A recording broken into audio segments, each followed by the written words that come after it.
Well, greetings and salutations, everybody. Welcome to the John Campea Show here on my YouTube channel. I am, of course, your host, John Campea, and it is an honor and a privilege, as always, to have you guys joining me here today. Got a whole bunch of stuff we're going to go through here on this glorious weekend, and I'm glad you guys are here.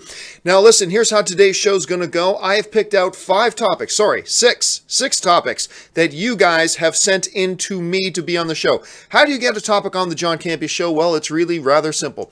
Simply email me anytime at john@thejohncampeashow.com. That's john@thejohncampeashow.com. Make sure you guys put the word topic in the subject line. That's very important.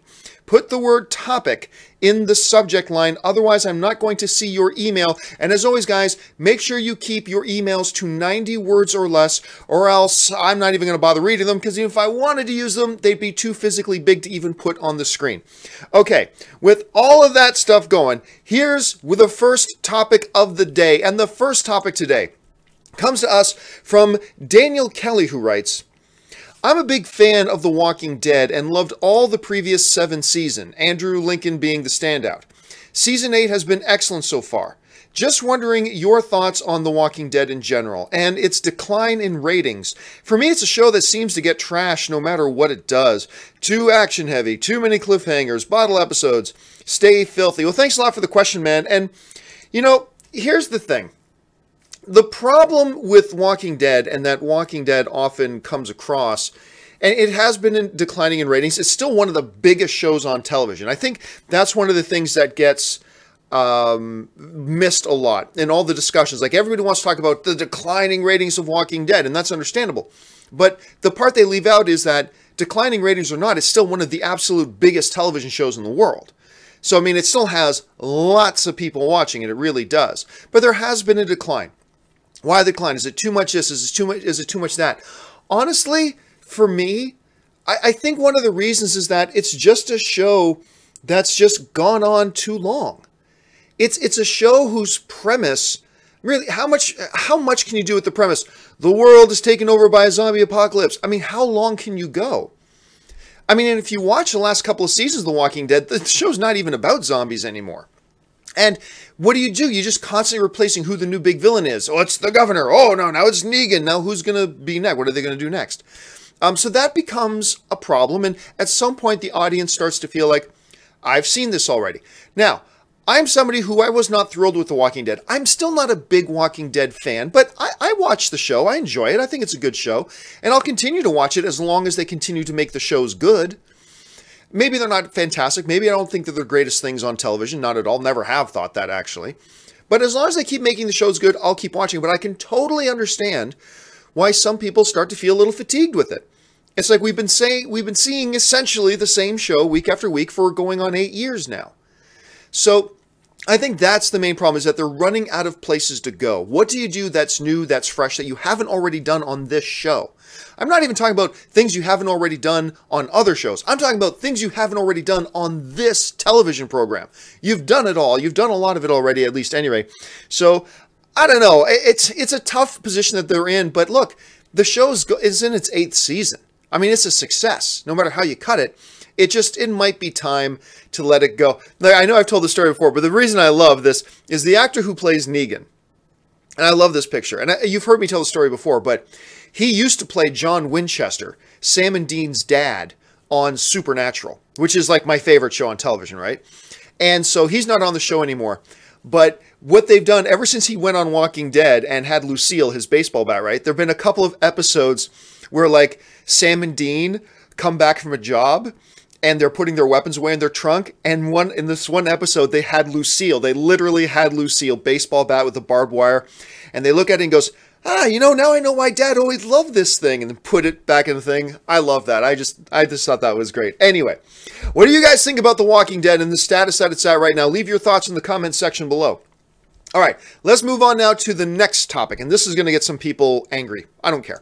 So the next topic comes to us from Anthony P., who writes, Hey, John, do you think the embargo for Justice League is being released at the last minute to protect the film from any potential spoilers or cameos? Thanks a lot for the question, Anthony. And I've been getting this a lot. I've been hearing this a lot because I always say, When a movie does not release allow the review embargo to be released at least a number of days before the movie comes out, that's a red flag. It's not an automatic, does not automatically mean the movie's terrible. No, I just said it's a red flag. But instantly, everybody wants to run to its defense. I've been getting flooded with tweets and everything saying, well, John, they're just doing it to protect spoilers. Well, then tell me why they don't do that with all their movies. Doesn't every movie out there have potential spoilers? And so I reject that. But here's the main reason why I reject this notion that, oh, they only making people hold their review embargo to the last second to protect from spoilers. And you know me, I think Justice League is going to be good. I'm going to see it twice by the time Thursday night rolls around. So look, I think Justice League is going to be good. But one of the big reasons that I reject this notion is that they're holding the review embargo to protect from spoilers is you showed it to audiences. Look, film critics don't get online like with, let's say, Usual Suspects. Film critics don't get on their website and write the thing. Oh, and then at the end when Kevin Spacey, by the way, big spoiler here for Usual Suspects if you haven't watched it. But it's so old now, if you haven't seen it, you're not interested in it. Oh, unbelievable, like Kevin Spacey ends up being Kaiser Soze. Like, they don't write that in their reviews. They don't do this. Film critics don't do that. So, and even if they were to do that, your review embargo isn't going to stop them. And they lift the social media embargo. Well, what's stopping a film critic from putting in a tweet? By the way, Green Lantern shows up. I don't know that, by the way. I'm just using that as an example. By the way, guys, Green Lantern, what's stopping them from doing that? If they're not going to do that in their tweets, why would they do that in their reviews? But here's the biggest thing. They're already starting tonight having some fan screenings for Justice League. All right, starting tonight, and I know there are more tomorrow night. Starting fan screenings for Justice League across the country. Some, limited. If you're letting fans see it, nothing's stopping the fans from jumping online and writing and, sending out spoilers and stuff like that. So don't buy into this BS. And by the way, Warner Brothers has never once said the reason we have the review embargo is to protect from spoilers. Warner Brothers has never said that. That's just a fan theory that people have put out there. But don't believe that theory for a second, because it makes no logical sense. If their big concern was not to let spoilers get out there, number one, they wouldn't have already lifted the social media embargo. Number two, they wouldn't be having fan screenings ahead of it coming out, because fans are going to be loose-lipped. So just know that is not the... I know everybody's looking for a reason and trying to come up with an excuse for a really late review embargo. Look, it's a red flag, but a red flag doesn't automatically mean it's bad. It's a concern. I'm concerned. Sure, I'm concerned. But it's not automatic. Don't think that just because they've done it, that automatically means it's a bad movie and that they're afraid of the reviews. No, if that was the case, they wouldn't have let the social media review embargo lift, right? They've already let the social media embargo lift. So is it a concern? Yes. Is it a little bit of a red flag? Yes. But let's not come up with excuses for it. Oh, the reason they're doing it is to make sure spoilers don't get out. Well, everything else they're doing doesn't suggest that they're trying to hide spoilers. Showing it to fans, letting social media review embargo, nothing else Warner Brothers is doing remotely suggests that they're trying to hide the spoilers. So don't think that reviews is going to be it, because professional film critics aren't going to be the ones to let big spoilers out. Okay? So anyway, that's just my thought on that. What do you guys think about it? Jump into the comment section below. All right, let's move on now to the next topic. And the next topic comes to us from Ed Distasio, who writes, what are your thoughts on Zac Efron playing Ted Bundy? Do you think he could potentially be an Oscar contender? Well, here's the thing. Everybody knows that I am actually a big fan of Zac Efron. I actually like Zac Efron a lot as an actor. Does he always appear in the best movies? The answer to that is clearly no. He does not always appear in the best movies. He doesn't always make the best professional choices about which movies to appear in. But when you look at certain dramatic films he's been in, whether it's The Paperboy or Me and Orson Welles is a movie I point to a lot, Zac Efron, beyond dispute, has huge acting chops. I usually find the people who try to crap on Zac Efron's acting chops have never seen The Paperboy, have never seen Me and Orson Welles, or one or two of his other smaller dramatic stuff. They think of his High School Musical crap, or his Neighbors thing, or whatever else, like these little bit comedies that he does, where really the movie's bad and there's not much he could do in it anyway.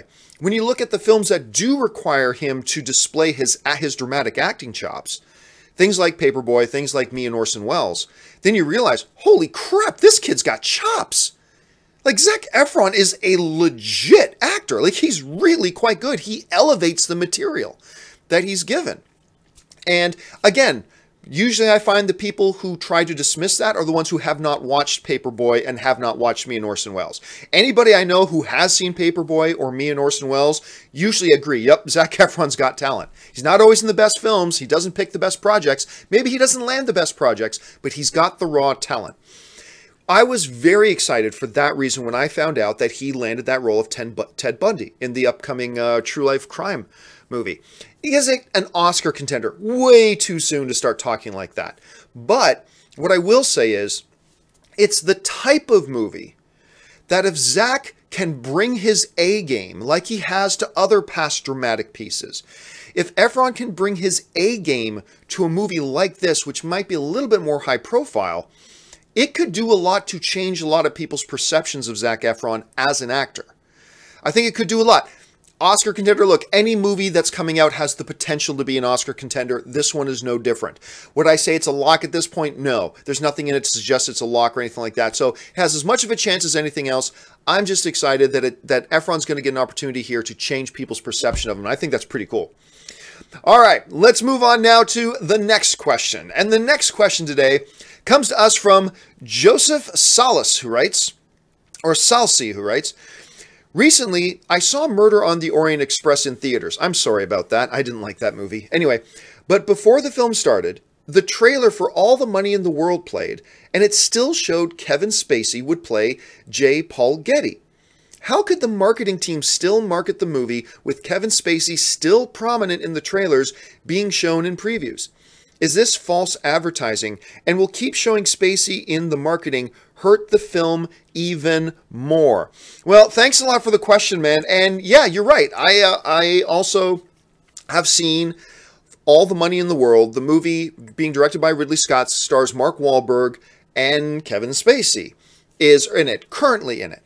But as we all know, if you've been watching my show recently, at least at any rate, as we all know, Sony and Ridley Scott have made the decision, even though the movie comes out on December 22nd, they made the decision to cut Spacey out of the film entirely. For those of you who haven't heard about this, they made the decision to cut Spacey out of the movie entirely and reshoot all of his scenes with Christopher Plummer. Now, the reason this is even possible is because, as it turns out, Kevin Spacey only shot for 2 weeks. So, since he's only in the film that much, and his entire shooting thing on it was 2 weeks, they felt they could pull it off, that they could reshoot Christopher Plummer for 2 weeks, get that footage edited back into the film, and put it in theaters. It's ambitious, it's going to be tight, but they seem to think they can do it. So, the question now becomes, the trailer's already out there, and now, people are in theaters. This trailer is still in theaters with Kevin Spacey in the role as Getty. Is that false advertising? Is this going to hurt the movie more? Well, here's the thing.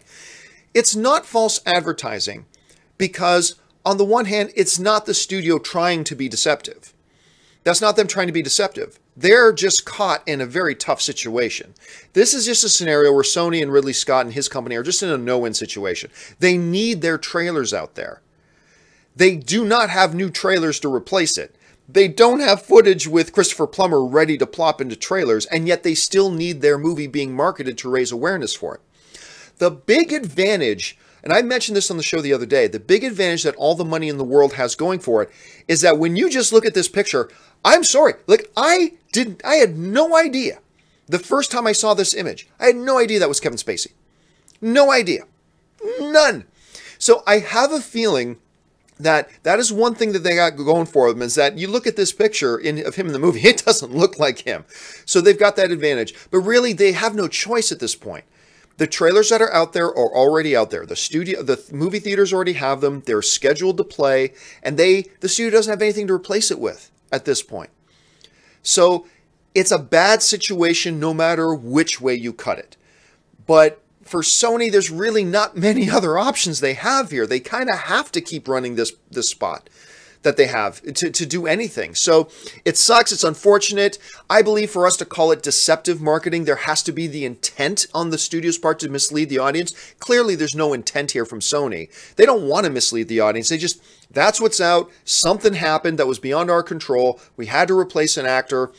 And we're not able to have something out to replace these trailers with, so we need to continue to run with this trailer.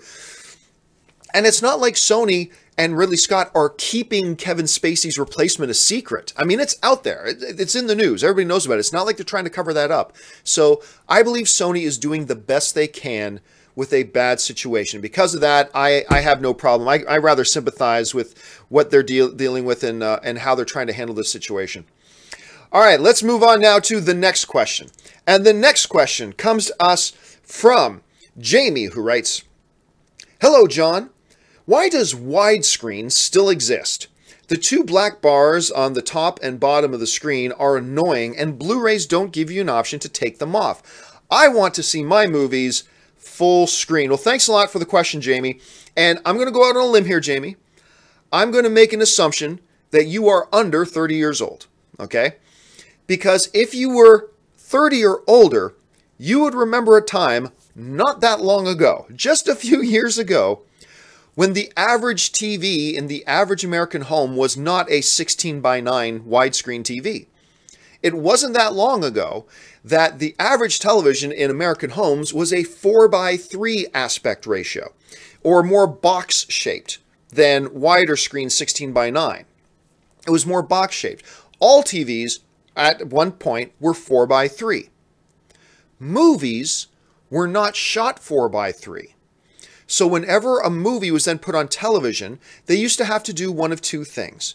One, they had to expand and blow up the picture so it would fill the screen at the top and the bottom, but then you were losing things out on the left and the right of the screen that were in the movie. Or they did what was called letterboxing, which putting the black bars at the top and the bottom so you could see the full picture. Now, I remember my dad saying a very dad thing, saying, "I don't like that they cut off the top and the bottom of the movie." And I remember trying to explain to my dad, even as a young kid, saying to my dad, "Dad, you do realize they're not cutting off the top and the bottom of the movie.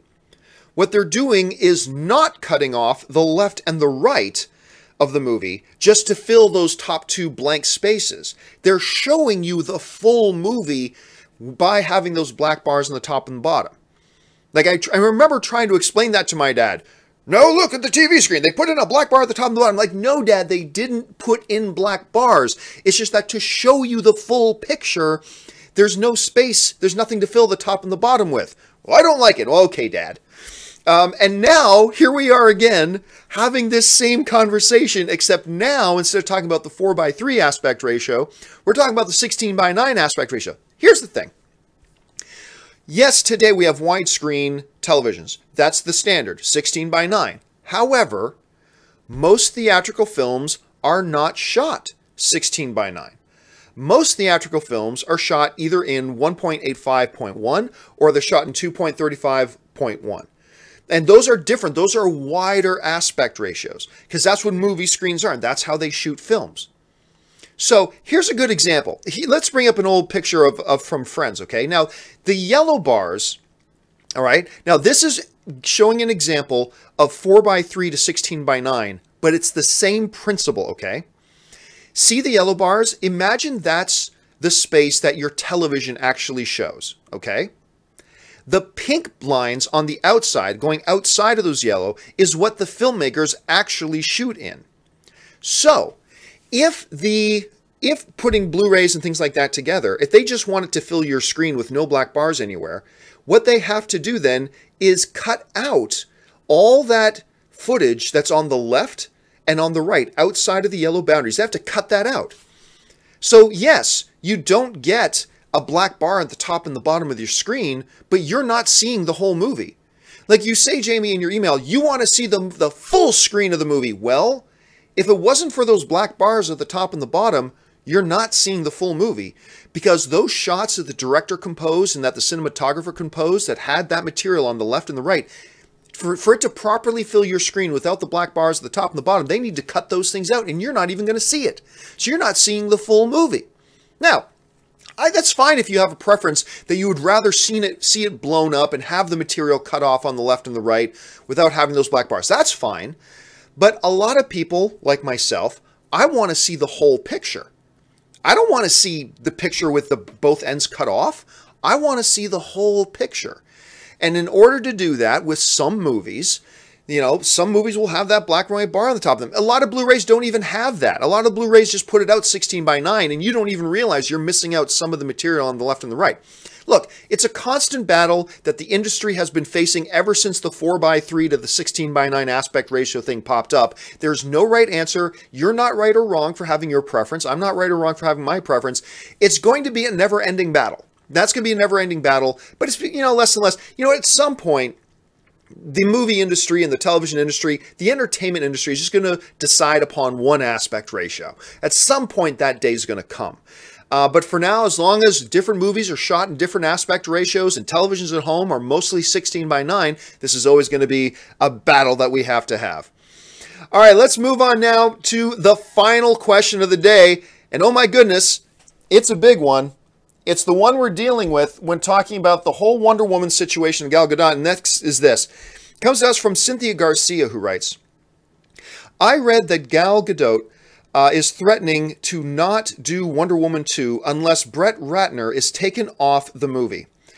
I'm a little confused because I thought WB already fired and split itself from Brett Ratner. Also, doesn't Gadot have a contract? Can she just not appear in the movie now? Okay, for those of you who do not know what Cynthia is referring to, a lot of you guys have heard what's going on with Brett Ratner. There was a story in I believe it was the New York Times, that came out and said 6 women, including Olivia Munn, came forward and accused Brett Ratner of sexual harassment. Nothing's been proved at this point, but there have been things. And then a Facebook post by Ellen Page put out describing some things that Brett Ratner did that may or may not be illegal, but were certainly jerkish, of him outing her in front of the cast and crew of X-Men The Last Stand and things like that, and putting her in embarrassing situations and things like that. Just really jerky things to do. Whether they're illegal, I'm not sure, but absolutely jerky things to do. So there is a story now that has originated on page 6. Now, not the most reliable source, but actually sometimes are quite accurate, sometimes not. So let's take this with a grain of salt. Let's not assume this story is not true. Let's not assume that it is, but let's discuss it. So the story claims that you have to understand, Brett Ratner he founded a company. He's the main principal of a company called Rat Pack Entertainment. They produce a lot of movies, including Wonder Woman. They co-financed Wonder Woman with Warner Brothers. Rat Pack Entertainment actually put up a bunch of the money to make Wonder Woman. You can make an argument, were it not for Rat Pack Entertainment, Wonder Woman wouldn't have happened. They maybe would have found other financiers perhaps, but they had a financing deal. Warner Brothers had a co-financing deal with Rat Pack Entertainment, who put up some of the money to make Wonder Woman. So Rat Pack Entertainment, and Brett Ratner by extension, profited from Wonder Woman making money, which is, of course, what should happen if you're the one who puts up money to make the movie in the first place. Okay. Now, after all the accusations and all the things that are going on with Brett Ratner, part of that Rat Pack deal is they are also get to be the co-financers of Wonder Woman 2.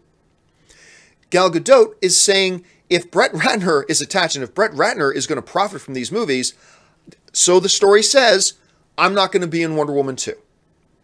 So that's the report that's going out there, that she wants Rat Pack Entertainment, or at least Brett Ratner, removed from the movie. Now, there are a couple of different, very legitimate ways to look at this, okay? Let me say up front, surprisingly enough, even though, look, no surprise, I don't hide this, I do not think Gal Gadot is a very good actress. Fine, I've watched the movie she's in, I keep trying to find ways to give me hope to thinking she's a good actress. She hasn't shown it to me yet, fine, whatever. But before I go into explaining the different ways to look at this situation, and they're all legitimate ways to look at it, let me say, I'm kind of on her side here. I'm kind of on her side. And you know what? I admire the stand she's taken. Now, let's look at the different ways to look at this, okay? On the one hand, you would be totally legitimate to think of it in these terms, that, hey, look, there are, in any industry, in the automotive industry, in the music industry, in the magazine industry, in the fast food industry, in the fashion industry, in whatever industry you're in, somewhere amongst all the bigwigs in your corporation, there are jerks. Doesn't matter what company you work at, there are jerks where you work. And that is no different in the entertainment industry. There are jerks there. And you could make an argument saying, hey, look, if you're going to go up the tree and say, I'm not going to be in a movie where one of the people involved is a jerk, possibly criminally a jerk, then you're never going to be in another movie again, because there are jerks out there, some criminally jerks. Okay, and you would be fair to say that. That's fair. If that is your opinion, that's fair. Another way of looking at it is, well, I mean, look, he's not really involved in the film. Brett Ratner's not involved creatively in Wonder Woman. He's just putting up money to get it made. So really, she doesn't have to work with him. She doesn't have to have meetings with him. There's no involvement between her and him. She should just kind of suck it up and do her job. Hey, if that's the way you look at it, there are legitimate reasons for looking at it the way. I'm not saying you're wrong. It does get a little bit tricky, though, because we have some legal issues going on here. Remember, Rat Pack has already put up their money, and Warner Brothers has already benefited from Rat Pack Entertainment putting up money. This isn't like they made a handshake deal and now Warner Brothers just wants to back out of it. This is a contract that has already started. This is a contract that has already been executed and is actually in motion. Warner Brothers has taken Rat Pack's money and has benefited from taking Rat Pack's money, and Rat Pack has benefited from that deal as well, obviously. And there are now legal things in motion, and part of that contract is Rat Pack gets to be a co-financer on the next one. So there are some very big legal issues here. On top of that, in a court of law, Brett Ratner hasn't been convicted of anything. These are just allegations. You can't very well break already executed and in motion contracts based on allegations without anything being proven in a court of law. So it's difficult. Warner Brothers is in a very difficult spot. Understanding all of that, I still really admire and I agree with Gal on this. Look, everybody, even though I said right off the top, if you go up the chain in any corporation or in any type of business or industry that you're in, at some point you're going to find jerks that you may or may not want to work with. I get that. But I think all of us have certain push button issues that would be more severe to each of us as individuals. Like, for instance, take me, for example. I understand that if I, look, I worked with AMC. Do I think that nobody in upper management in AMC is a jerk? Maybe is this or that or the other thing? I'm sure there are, because that's just the law of averages. But I still work with the company. I worked with Complex Media. Do you think that I wasn't aware that some people up in Complex Media were giant jerks? It's the law of averages. In any corporation there is, but I still worked with them. But even I have some push-button issues. We all have push-button issues. So like if a studio came to me and said, John, let's say Entertainment Tonight came to me and said, John, we want to finance a new nightly entertainment show on NBC that you run. That's great. But I can tell you 100% with pure honesty, there's not a lot that would stop me from taking that deal, but there are a couple of things. If I found out that Roman Polanski had anything to do with it, I would not do it. I'd draw a line at child rapists. That's just me. If I found out Chris Brown was at all involved with it, I draw a line with guys who beat women and hospitalize women.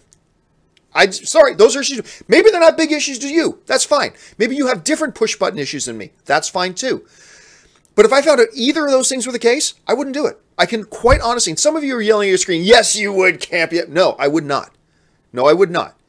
Now, there might be, maybe there's a drug abuser or whatever. I'll just go, okay, whatever. Some people make mistakes. Maybe there's some guy who's convicted of, dealing drugs. And maybe that's much worse than the things my people are accused of. But for whatever reason, those are my push-button issues. Those ones aren't, and we all have them. This is clearly a push-button issue for Gal. This is clearly a push-button issue for her. And if this is that deep and important to her, you can debate and argue all you want whether it should be an important issue to her or not, but that's not really none of your business and none of mine.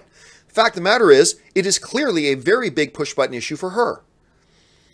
And for her to say, look, I am not comfortable being part of a movie project that may profit and benefit this dude who harasses women. Now, whether you or I think that's a big enough issue to make bold statements like that is totally irrelevant. Fact of the matter is, it is a big issue to her, and she has every right for that to be a big issue to her. And for her to say, I don't know that I feel comfortable participating in something that's going to benefit somebody that does things like that. I get it. I do. And quite frankly, I admire that she stood up and said something. Now, that doesn't mean anything can actually happen. Like I said, we're all talking in theoreticals here, but again, this gets really sticky and complicated because there's a contract involved with Rat Pack and Warner Brothers. Money has already exchanged hands in this deal. This deal is already underway, and Brett Ratner hasn't been convicted of anything. So I don't know, there's a lot of legal ground here that Warner Brothers, even if they wanted to dump Brett Ratner at this point and wanted to dump Rat Pack Entertainment, I don't know that there's a lot they can do. I really don't. I don't know that there's much they can do here. And at that point, you know, maybe Gal has to just accept that that's the reality. Maybe she needs to accept that, hey, Warner Brothers tried and there was nothing they could do, but they tried, and maybe that'll be good enough for her.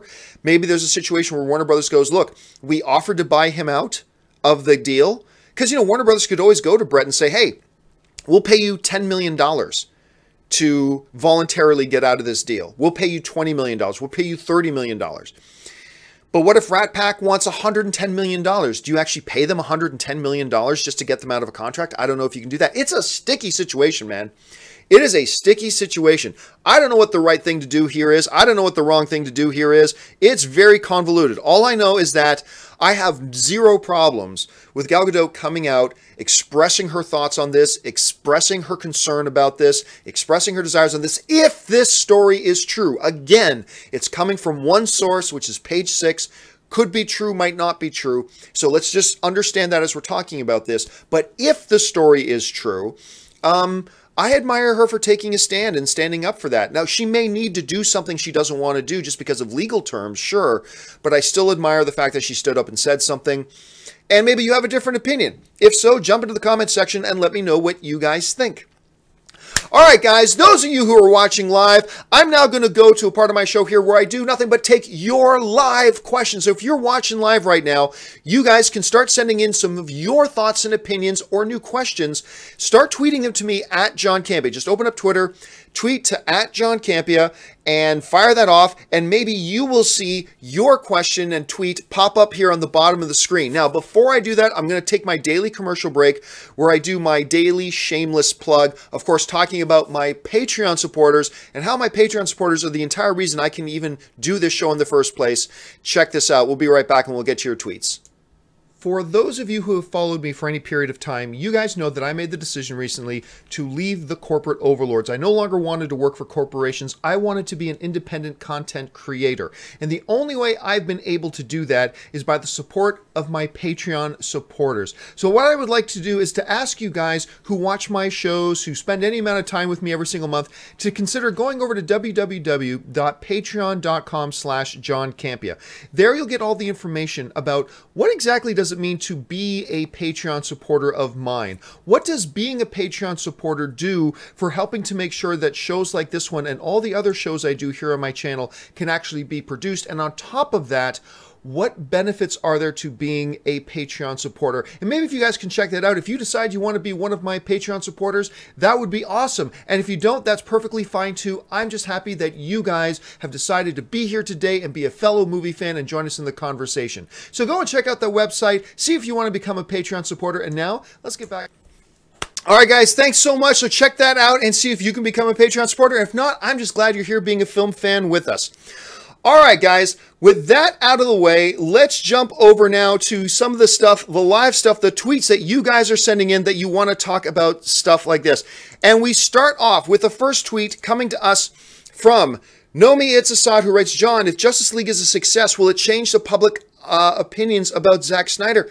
Look, most of the public has no opinion about Zack Snyder because still most of the movie going public, unless the name is Spielberg or Scorsese, they have no idea who Zack Snyder is. There's a small segment of us who know who Zack Snyder is and his role in these movies. The average moviegoer has no idea. Has no idea.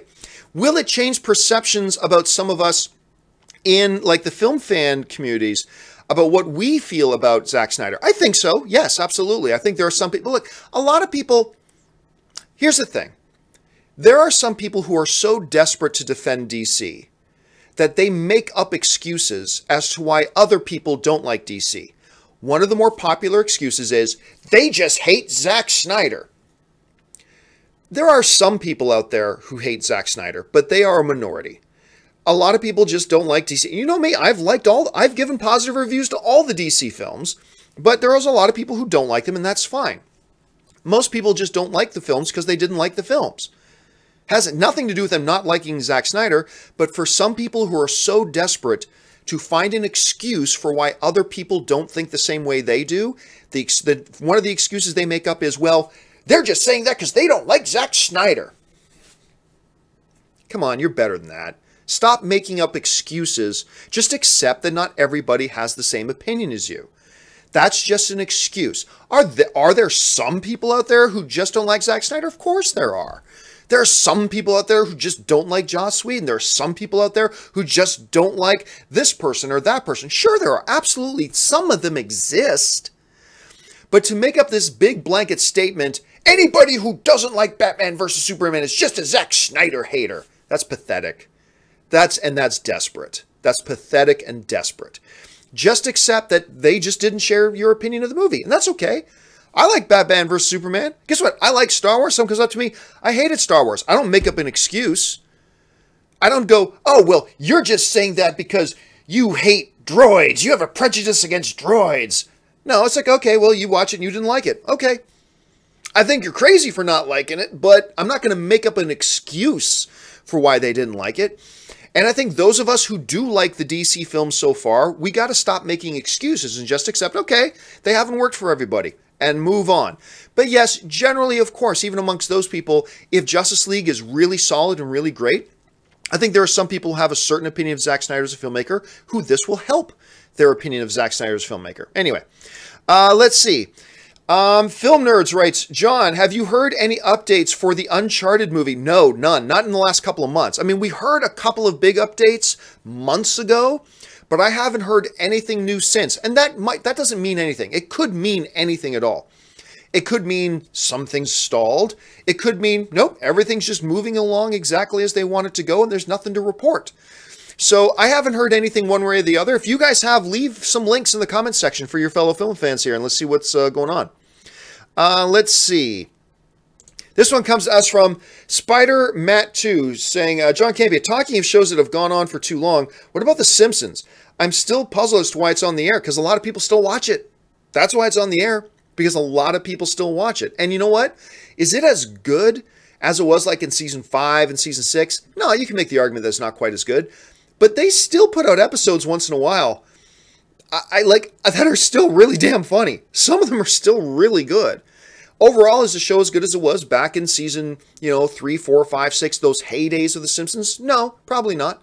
But they still knock it out of the park once in a while, and enough people still watch it. Why would you take it off the air? I mean, that's one of the things you got to ask.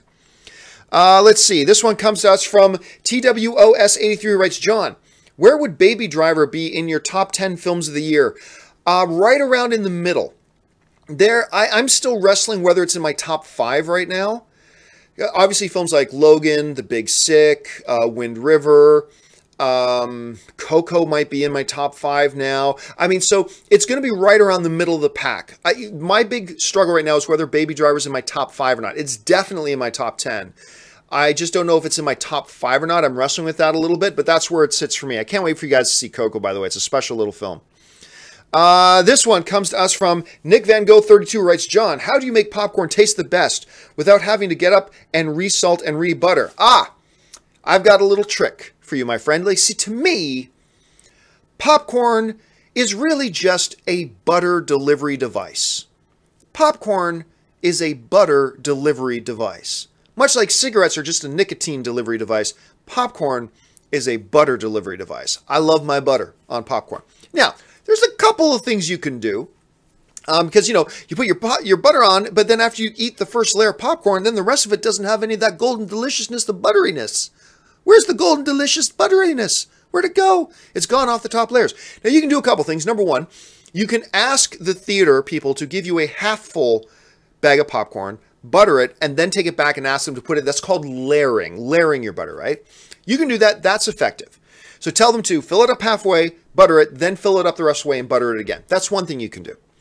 Here's a little trick that a friend of mine told me a long time ago. I can't remember which friend it was, but what you do, this only applies to places like most of the movie theaters I go to where you butter your own popcorn. They have a station where you butter your own popcorn. Here's what I do, all right? I take my butter to the station, and I take a straw. I put the straw onto the butter dispenser, and then I push the straw to near the bottom of the bag, and I press the butter button. Now, butter is being delivered down to the bottom of the bag. And then what I do is I start slowly pulling the bag further down and moving the bag around so that the butter is being distributed to the popcorn all the way through. It's going to kill me, but it's the delicious golden butteriness. Popcorn is all about the butter, my friends. So, yeah, there's a little tip for you. Take a straw, attach it to the end of the butter dispenser, start the straw near the bottom, not at the bottom, but near the bottom of the bag. Then move the bag around as you're dispensing the butter, and eventually till you get the straw back to the top, and then just butter's normal. And there you have evenly, deliciously buttered popcorn from top to bottom.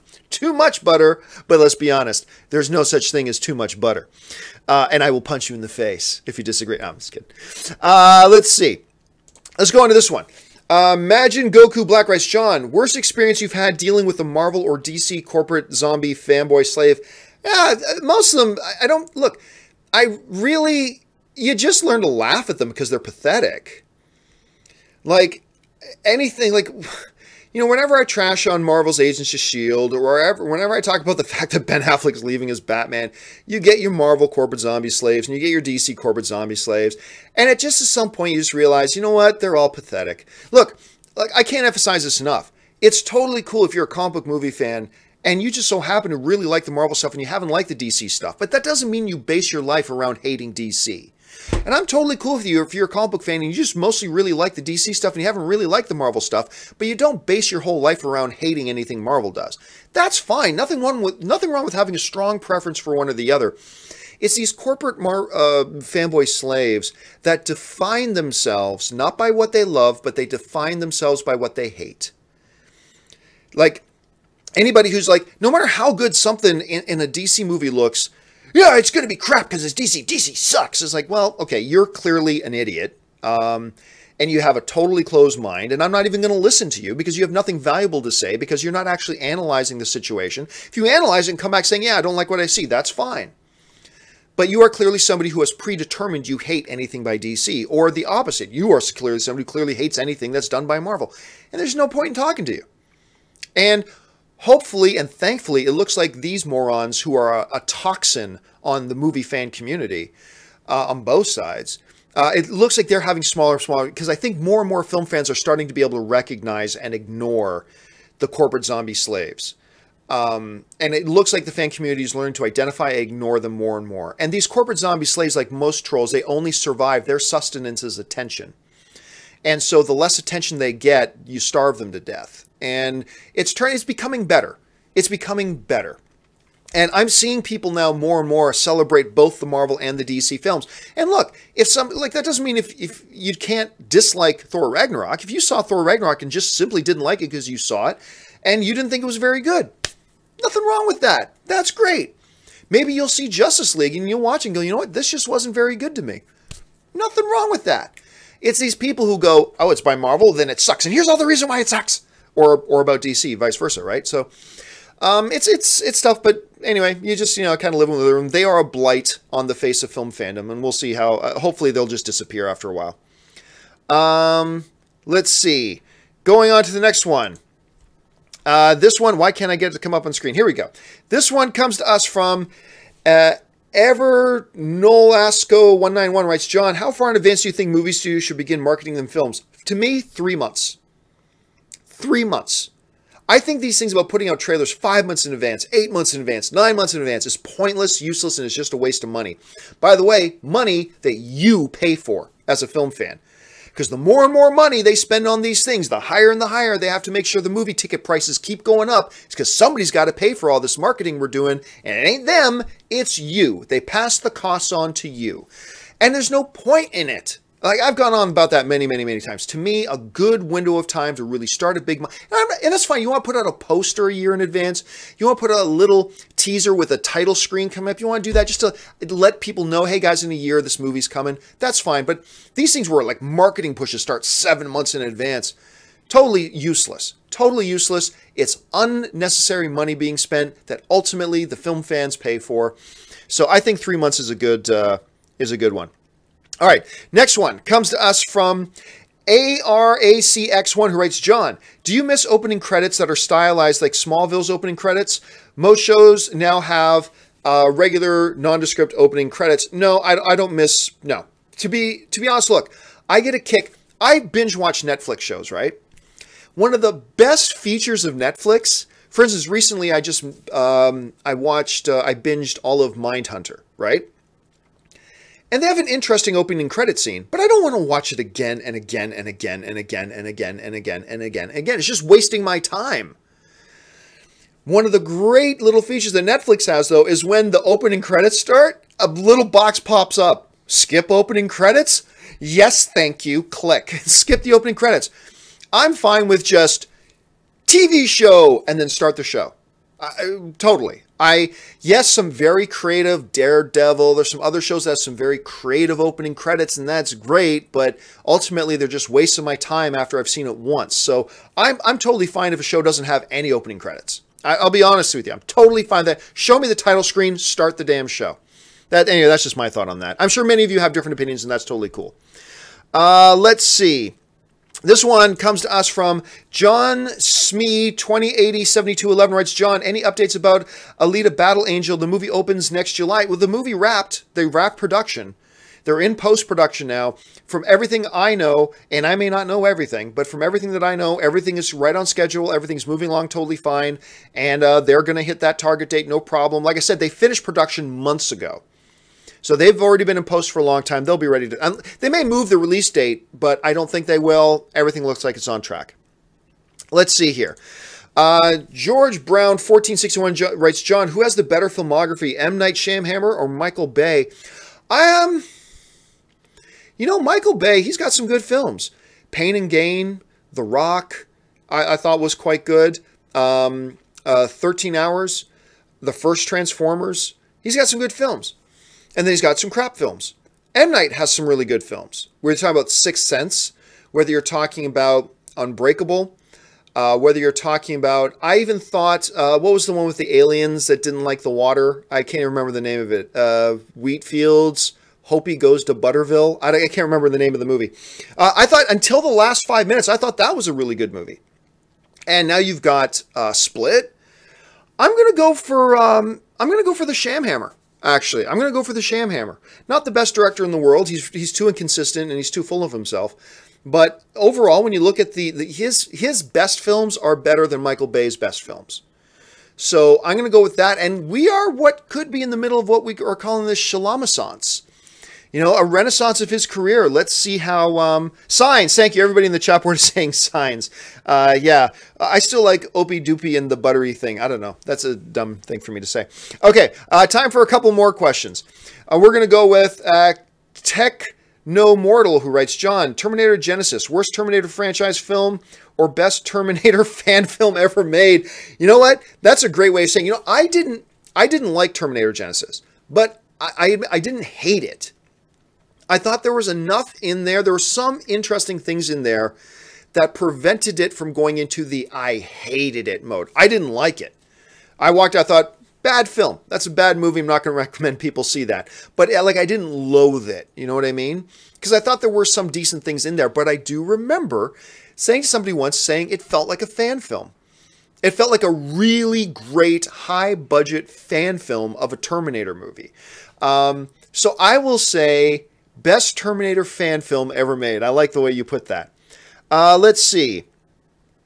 This one comes to us from FSAL Joy writes, John, there's some weak CGI in Ragnarok, but nobody seems to give a damn about it. Well, that's in your opinion. I thought the CG in Thor Ragnarok was fantastic. Very stylized. Everything was very consistent to its style.